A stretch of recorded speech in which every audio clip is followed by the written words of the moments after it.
Hello everyone, welcome to today's video.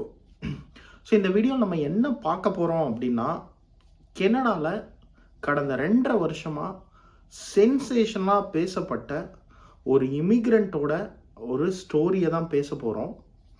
அவர் வந்து ஒரு 2.5 வருஷமாக he gone through difficult situation.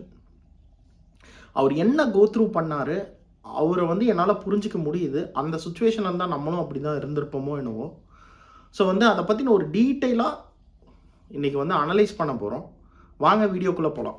நீங்கள் நம்ம சேனலுக்கு புதுசு அப்படின்னா, நம்ம வந்து கனடா, யூஎஸ் ப்ளஸ் நார்த் அமெரிக்காவில் ஃபுல்லாகவே நடக்கிற எல்லா விஷயங்களை பற்றியும் டீட்டெயிலாக இமெயில் போடுவோம், லைஃப் ஸ்டைல் வீடியோஸ் போடுவோம். அது இல்லாமல் இமிக்ரேஷன் பற்றி நிறைய இன்ஃபர்மேஷன் வந்து டே டு டே கொடுத்துட்ருக்கோம்.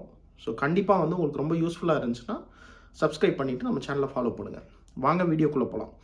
ஸோ ஃபஸ்ட்டு 2019 கனடா ட்ரீமில் இங்கே கனடாவுக்கு வந்த ஒருத்தவர், அவருக்கு என்ன நடந்துச்சு, 2 வருஷம் வந்து அவர் ஜெயிலில் இருந்திருக்காரு. ஆனால் at end of the day அவரை வந்து அந்த வேர்டிக் கொடுக்கும்போது ஜட்ஜே இறங்கி வந்து you are free to go அப்படின்னு சொல்லிட்டு ஒரு எமோஷ்னல் மூமெண்ட் நடந்திருக்கு. என்ன நடந்துச்சு அவர் கேஸில், அதை அப்படியே டீட்டெயிலாக அந்த ஈவெண்ட்டை ஃபஸ்ட்டு சொல்லிடுறேன். அதுக்கப்புறம் நம்ம இதுக்குள்ளே பர்டிகுலர்ஸ் எல்லாம் போயிடலாம். ஃபஸ்ட் என்ன அப்படின்னா, உமர் ஜமீர் இவர் வந்து ஒரு இமிக்ரெண்ட். அவர் என்ன கண்ட்ரியெல்லாம் நான் டீட்டெயிலாக சொல்கிறேன். என்ன பண்ணியிருக்காரு, ஜூலை 2, 2021, அதாவது இங்கே ஜூலை 1 வந்து கனடா டேன்னு செலிப்ரேட் பண்ணுவாங்க. இதுதான் அவங்களோட கனடா டே தான், நம்ம ஒரு ரிப்பப்ளிக் டே அந்த மாதிரி. ஸோ இவங்க கனடா டே செலிப்ரேட் பண்ணுவாங்க. ஸோ அந்த கனடா டே செலிப்ரேட் பண்ணும்போது இவர் அந்த கனடா டே செலிப்ரேஷனுக்கு டவுன் டவுன் போயிருக்காரு. போயிட்டு திரும்ப ரிட்டன் வந்து ஃபேமிலியோடு வந்துட்டு இருந்திருக்காரு நைட்டு. ஒரு குழந்தை, ஓரளவு வந்து வாக் பண்ணுற குழந்தை. அதுக்கப்புறம் அவங்க ஒய்ஃப், கேரியிங் ஒய்ஃப், நல்லா தெரிஞ்சுக்கோங்க, ஒய்ஃப் வயிற்றில் குழந்தை இருக்குது. ஸோ ப்ரெக்னென்ட் ஒய்ஃபு அவர் குழந்தைங்க வந்துட்டுருக்காங்க பார்க்கிங்க்கு. ஸோ டவுன் டவுனில் உள்ள ஒரு பார்க்கிங்க்கு வந்துட்டுருக்காங்க.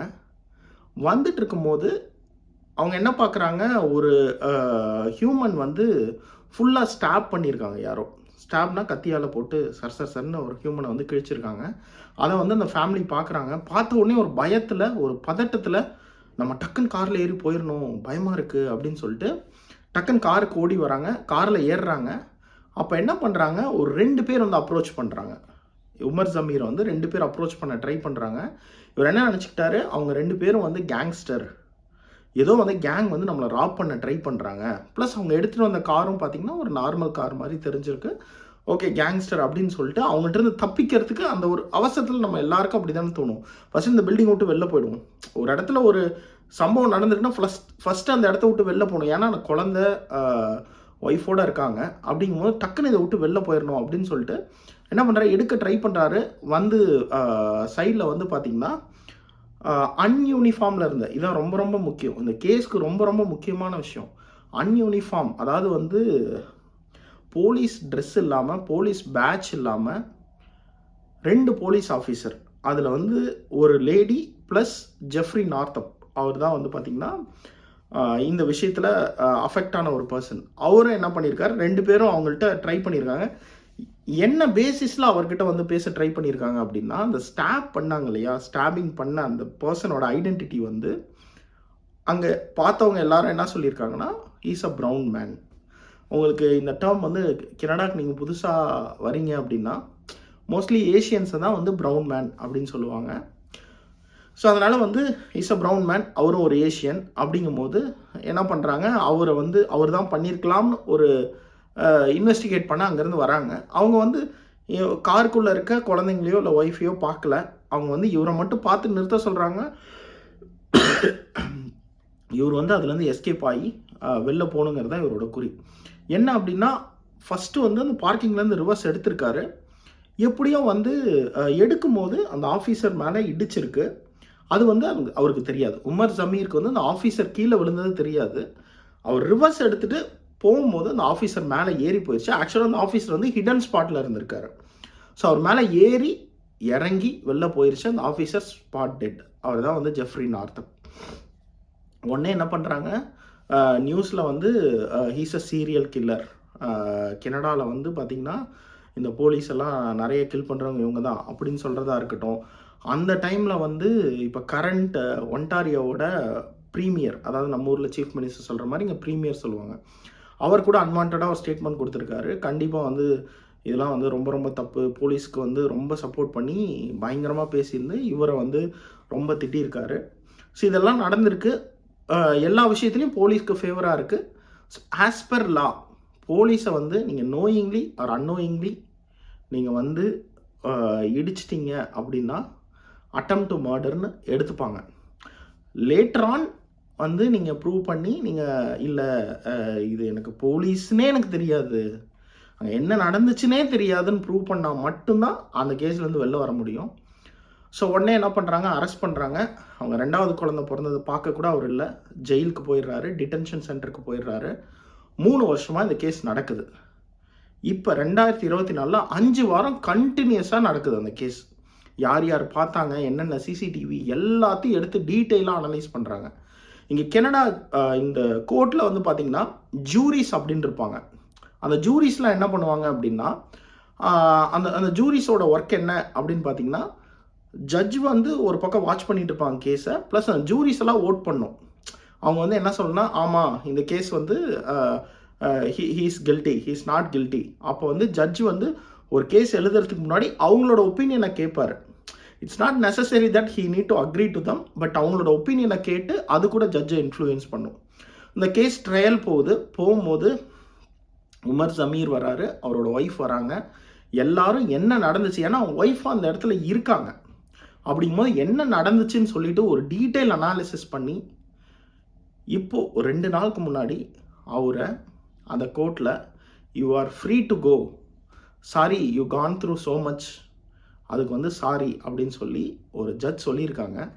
சொன்ன உடனே அந்த கோர்ட்டில் வந்து ஒரு நிசப்தமான ஒரு நிமிடத்தில் அவங்க ஒய்ஃபும் ஜமீரும் அந்த அழுகை இருக்குது பாருங்கள், அதை வந்து வெளியில் வந்து அந்த ரிப்போர்ட்டர்ஸ்லாம் சொல்லும் போதே அப்படியே வந்து பயங்கரமான ஒரு சுச்சுவேஷன். எல்லாரும் வந்து இங்கே இருக்கவங்களே வந்து நிறைய பேர் ஜமீருக்கு சப்போர்ட் பண்ணியிருக்காங்க. இட்ஸ் நாட் அந்த போலீஸ் இறந்துடணும்னு எல்லாரும் நினைக்கல. என்ன நடந்துச்சு இந்த கேஸில் அப்படின்னா, ஃபஸ்ட்டு விஷயம், இந்த கேஸில் வந்து மெயினாக பார்க்க வேண்டியது என்ன அப்படின்னா, ஆஃபீஸர் அவர் பேட்ச் டிஸ்பிளே பண்ணல. ஆனால் என்ன சொல்கிறாங்கன்னா, அந்த கூட வந்த லேடி வந்து அவங்க பேட்ச் டிஸ்பிளே பண்ணியிருந்தாங்க. ஆனால் அந்த ஆஃபீஸர் தான் வந்து போய் கன்ஃபர்ம் பண்ண ட்ரை பண்ணியிருக்கார், அவர்கிட்ட போயிட்டு பேச ட்ரை பண்ணியிருந்திருக்காரு. அவர் வந்து பார்த்தா ஒரு போலீஸ் அப்படின்னு சொல்கிறதுக்கான எந்த தடையமும் இல்லை. அவர் எடுத்துகிட்டு வந்த வண்டியும் பார்த்திங்கன்னா ஒரு போலீஸ் வண்டிக்கான எந்த ஒரு தடையமும் இல்லை. ஸோ இதுதான் நடந்திருக்கு. பட் ஆனால் அவர் வந்து உடனே அரெஸ்ட் பண்ணிட்டாங்க. அதாவது அவர் தப்பிச்செல்லாம் போகலை, அதை விட்டு வெளில வந்தோடனே மற்ற போலீஸ்காரெல்லாம் வந்து பிடிச்சி அங்கேயே அரெஸ்ட் பண்ணிட்டாங்க. ஜமீரை அன்னைக்கே அந்த நிமிடத்திலே அரெஸ்ட் பண்ணிட்டாங்க வெளில ரோடில். பட் ஆனால் இந்த வெஹிக்கிளில் வந்தவங்க எந்தவித ஒரு போலீஸ்னு ஒரு அடையாளமே இல்லாமல் வந்திருக்காங்க. ப்ளஸ் 2வது விஷயம், ஜமீருக்கு வந்து போலீஸை தான் நம்ம வந்து அன்னோயிங்லி ஹிட் பண்ணோம் அப்படிங்கிறதே தெரியாது அந்த சுச்சுவேஷனில். லேட்டரான் தான் தெரியும். அப்போ அந்த நடந்த நேரத்தில் அவரோட எண்ணம் எப்படி இருந்துச்சுன்னா, நம்ம ஒரு இடத்துல இருக்கோம், இங்கே ஏதோ ஒரு அசம்பாவிதம் நடக்குது, ஃபேமிலியோடு நம்ம வெளில போயிடணும், அப்போ வந்து கேங்ஸ்டர்ஸ் வந்து எல்லாரும் சேர்ந்து நம்மளை ஏதோ பண்ண ட்ரை பண்ணுறாங்க, நம்ம ஃபஸ்ட்டு வந்து வெளில போயிடுவோம் அப்படிங்கிறது தான் வந்து எல்லாம். இப்போ என்ன அந்த சுச்சுவேஷனை வச்சு பார்த்தாலும் அப்படி தான் தோணும். ஃபஸ்ட் வந்து ஏதாவது ஒரு ஸ்டாபிங் நடக்குது, இல்லை அங்கே ஏதாவது ஒரு இன்சிடென்ட் நடக்குது அப்படின்னா, we will just get out of it. அந்த இடத்துல நின்று அதை வேடிக்கை பார்க்க மாட்டோம் யாரும், ஃபஸ்ட்டு அங்கேருந்து வெளில போகணுன்னு தான் நினைப்போம். ஸோ இது வந்து எல்லார் கூடவும் கனெக்ட் பண்ணியிருக்கு. ஸோ இது வந்து மெயின், இந்த கேஸ் டீட்டெயிலில் வந்து மெயின். இன்னும் நிறைய வாதம் பிரதிவாதம்லாம் போச்சு. டொரண்டோ போலீஸ் வந்து ஸ்ட்ராங்காக வந்து வாதாடினாங்க, இந்த விஷயத்தில் வந்து எப்படியாவது ஜமீருக்கு வந்து பனிஷ்மெண்ட் வாங்கி கொடுக்கணுன்னு. பட் ஆனால் அந்த ஜூரிஸ் எல்லாரும் அந்த டீட்டெயில் கேஸை ஃபுல்லாக 5 வாரம் ட்ரையல்ஸ் வந்து எல்லா இன்ஃபர்மேஷனும் அவர் எப்படி வந்தார் என்ன ஏதுன்னு சொல்லி டீட்டெயிலாக அனலைஸ் பண்ணி ஒரு பக்காவான தீர்ப்பு கொடுத்துருக்காங்க. அது வந்து நிறைய பேருக்கு வந்து ஹார்ட் டச்சிங்காக இருந்துச்சு. ரீசெண்ட் டேஸில் இது வந்து நிறைய பேர் சோஷியல் மீடியாவில் ஷேர் பண்ணுறதா இருக்கட்டும், எல்லா நியூஸ்லேயுமே ஒரு 4-5 டேஸ் முன்னாடி இது தான் வந்துட்டு இருந்துச்சு. ஸோ அதுதான் அவங்க கூட ஷேர் பண்ணணும்னு நினச்சேன். ஒருத்தவர் செல்ஃப் டிஃபென்ஸ்க்கோசரம் அவர் பண்ண ஒரு விஷயத்தினால 2.5 வருஷம் ஜெயிலில் இருந்து ஃபேமிலியை மீட் பண்ணாமல் இருந்துட்டு, அவங்க ஒய்ஃபு அவங்க ஃபேமிலி வெளில இருந்து அவர் எப்படி மீட்டு திரும்ப கொண்டு வந்திருக்காங்க அப்படிங்கிறது தான் வந்து இந்த கேஸில் வந்து முக்கியமான ஒரு விஷயம். இன்னொன்று என்ன அப்படின்னா, இந்த கேஸில் அவர் வந்து பாகிஸ்தானை சேர்ந்த ஒரு நபர். அவர் வந்து 2019 அவங்க சிஸ்டர் வந்து இங்கே செட்டில் ஆகிட்டாங்க. அதுக்கப்புறம் அவர் வந்து இந்த எக்ஸ்பிரஸ் என்ட்ரி மூலியமாக வரார் 2019. ஸோ வந்து ஃபெடரல் ஸ்கில்டு ஒர்க்கராக வராரு. இங்கே வந்துட்டு அதுக்கப்புறம் வந்து ஃபேமிலி எல்லாருமே சேர்ந்து 2019 இங்கே இருக்காங்க. ஸோ அதுக்கப்புறம் இங்கே வந்து அவர் வந்து ஒரு அக்கௌண்டண்ட்டாக ஒர்க் பண்ணிட்டு இருந்திருக்காரு. ஃபர்ஸ்ட் வந்து நார்மல் ஜாப்ஸ் பண்ணிவிட்டு அதுக்கப்புறம் அக்கௌண்டண்ட்டாக ஒர்க் பண்ணிட்டு இருந்திருக்காரு. அக்கௌண்டிங் ஃபார்மும் வச்சுருந்துருக்காரு. இதுக்கப்புறம் அவருக்கு வேலை போயிடுச்சு, அடுத்து என்ன பண்ணுறதுனே தெரியல. அவர் ஒரு அக்கௌண்டிங் ஃபார்ம் வச்சு கொஞ்சம் கொஞ்சம் அவருக்கான பிஸ்னஸை பார்த்துட்ருக்காரு. அவர் என்ன சொல்கிறாருன்னா, இதுக்கப்புறம் வந்து என் லைஃப்பில் அடுத்து என்ன, 2 வருஷம் வீணாக போச்சு, அடுத்து என்ன பண்ணணும் அப்படின்னு சொல்லி நான் பார்க்க போகிறேன் அப்படின்னு அவர் சொல்லியிருக்காரு. இந்த ஜெஃப்ரி நார்த்தப் அவங்க ஃபேமிலி வந்து என்ன சொல்லியிருக்காங்கன்னா, இந்த விஷயம் வந்து எங்களுக்கு டிசப்பாயின்மெண்ட்டாக தான் இருக்குது. But still we respect the judicial system. So வந்து அவங்க என்ன சொல்கிறாங்களோ அதுக்கு நான் கட்டுப்படுறோம் அப்படின்னு சொல்லிட்டாங்க. ஸோ கேஸ் முடிஞ்சிருச்சு. கண்டிப்பாக வந்து ரொம்ப இன்ட்ரெஸ்டிங்காக இருந்திருக்கும்னு நினைக்கிறேன். இதை பற்றின நிறைய வந்து நியூஸ் ஆர்டிக்கல் எல்லாத்தையுமே வந்து நான் டிஸ்கிரிப்ஷனில் போடுறேன். விக்கிபீடியாலே அந்த ஜெஃப்ரி நார்த்தப் பற்றி அந்த கேஸை பற்றி டீட்டெயில் இருக்குது. எல்லாத்தையும் நான் வந்து லிங்க் போடுறேன். நீங்கள் இன்ட்ரெஸ்டடாக இருந்தீங்கன்னா படித்து பாருங்கள். ஸோ வந்து செல்ஃப் டிஃபென்ஸ் பண்ணலாம் கனடாவில். ஆனால் அதுக்கு கரெக்டான ப்ரூஃப் இருந்துச்சுன்னா தப்பிச்சிடலாம். இதுக்கு முன்னாடி ஒரு வீடியோ போட்டிருப்பேன். அந்த செல்ஃப் டிஃபென்ஸில் சில ஆக்ஷன்ஸ் வந்து வயலண்ட்டாக இருந்துச்சு. அதனால தான் அது எப்படி போய் முடியும்னு தெரிலன்னு சொல்லியிருந்தோம். இந்த விஷயத்தில் ஹீ டிட் ரைட். அந்த நேரத்தில் அவருக்கு என்ன பண்ணணும்னு தெரில. ஸோ அந்த ஒரு பதட்டமான சுச்சுவேஷனில் அன்னோயிங்லி பண்ணிட்டார். ஹீ டிட் ரைட்டுன்னு சொல்ல மாட்டேன், அன்னோயிங்லி அதை பண்ணிட்டார்.